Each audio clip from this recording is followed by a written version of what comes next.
You must be you must be getting excited about it all. It's starting to edge a bit closer. I mean, good place to start was, I guess, is just how things are going with the whole project. Yeah, it's going great. Right now where we sit at this moment is now I spent a year and a half in, sort of planning to launch, kind of mode. And we launched back in January, and then it was sort of, focused on, all right, now we're in execution mode. So I'm sorry, we launched back in June of last year. So, it was kind of execution mode after that. And then we're focused on, getting athletes signed, which is the most important thing, right?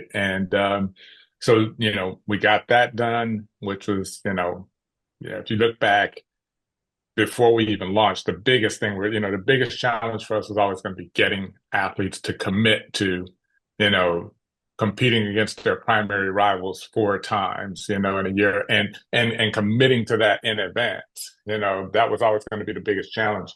So we got that done before the end of the year. So now we're just focused on now putting on four really good track meets. So yeah, it's exciting. Um, yeah, I can't wait. Was the athlete signing process easier or more challenging than you were expecting? A little bit of both.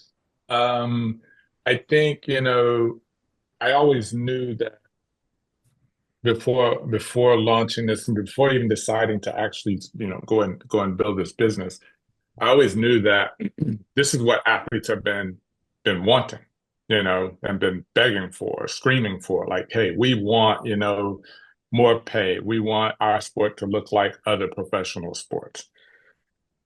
But I always knew also that, change is hard for people, and I think so, it was a little bit of both, but I think it was interesting because we started talking to athletes. I started talking to athletes back last spring, Yep. and and then we started to ramp that up after we actually did our formal launch in June, which was right before our Olympic trials. And Yeah. I think what we realized is that we're gonna have to wait until after the games. Everybody's focused on the games, and we wanted to give them that space. But after that, it just started to roll. It just started rolling, and it became much easier. And so yeah, it was. I think all in all, probably, yeah, like I said, a little bit of both. Because like I said, you're giving the athletes what they've always wanted, but you're also asking them to change as opposed to, like, hey, I'm going to be able to give you everything you want, and you're not going to have to change at all. Like, yeah, you're going to have to change a little bit, and so you expect that that's going to be a little bit challenging for people.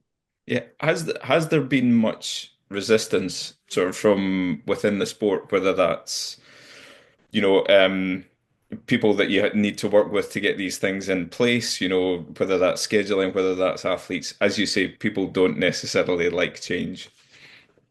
Yeah, I mean, obviously, you're going to always have some resistance, but the fact that we got 40, the main thing, again, the biggest challenge was always going to be getting athletes to come, to commit to this. And we got our 48 athletes, our 48 racers signed, very quickly, relatively quickly anyway, and got some of the fastest people in the world, Olympic champions, world champions, about 48 racers, I think 36 won medals in Paris. So so there's always going to be some resistance. So it's but by and large, the athletes are down with it. They love it, and fans absolutely love it. Certainly you're going to get some resistance when you've had a system that's been around for as long as this system for track and field has been around, for athletics has been around, and it's been pretty much the same way. People get used to it. You get comfortable in that system. You figure out how to navigate the system, the way that it is.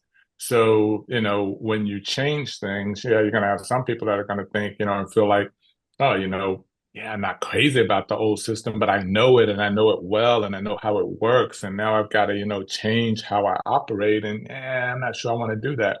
And to get that, That's always the case. And but those are not early adopters, and in any situation with something new, I've been in the tech startup world for quite some time, and you're going to have early adopters, and some people are going to come on later and they're not early adopters, and they're going to be a little resistant, like, I'm not sure I want that. It's not, it's not what I'm used to, but ultimately, they come along. Do you think if you'd been an athlete facing this sort of prospect or opportunity, how difficult would it have been to persuade yourself, if you know what I mean? Uh, it would not have been difficult at all for me. I wanted this. I think, I always understood how other professional sports work because all of my friends, for example, when I was competing as a sprinter, all of my friends were NFL players. My best friends were NFL players. So I saw how their sport worked versus my sport. Yeah. Um, I was been a big F1 fan. I saw how even back then I saw how that sport worked versus our sport. And I was always looking at other sports versus my sport. And so I wanted this. So I would have understood the trade-off. Um, and then also, for me as an athlete, I loved competing in the big, championships, and not just because they were championships. If you gave me an opportunity, to compete against the best, that's what I wanted to do. I knew that that's when I was, all of my records came when there was high stakes. I ran my best when I'm competing against the best. And that's what I wanted. So it wouldn't have been hard for me at all. And I think, most of these athletes, that's what they want as well. All of the athletes we've signed, all of our races, that's one of the things that they cite most. That, yeah, I want the races to mean something. I want to compete against the rivals, and that's what's going to bring out the best in me. But also, this generation of athletes that we're talking about right now, I think more so than any group I've seen in quite some time, they want to connect with and provide fans what those fans want. And the fans want that head-to-head competition. The problem for the athletes has been it's hard for them to do it themselves. They Yeah. need a platform that allows them to connect with and give to the fans what they want. And that's what Grandson Track is doing.